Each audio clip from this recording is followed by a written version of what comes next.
ayolligini rad etadigan, o'zini ayolligini his qilmaydigan ayol erkaklashib ketadi va erkak bilan raqobatchi bo'lib qoladi. Bilasizmi, qancha oilalarni men bilaman, o'zini eriga raqobatchi, o'zini his qiladi ichkarida. Erim qilmayapti-ku deydi, men o'zim ko'rsatib qo'yaman qanaqa qilishni deydi.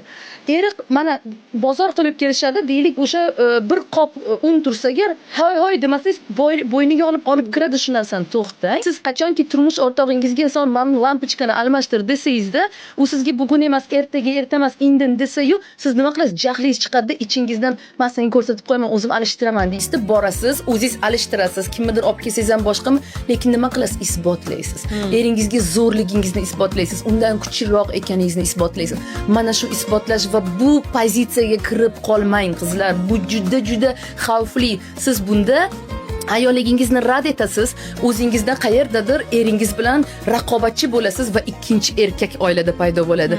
Bunday ayollarga esa ishoning, xiyonat qilishadi.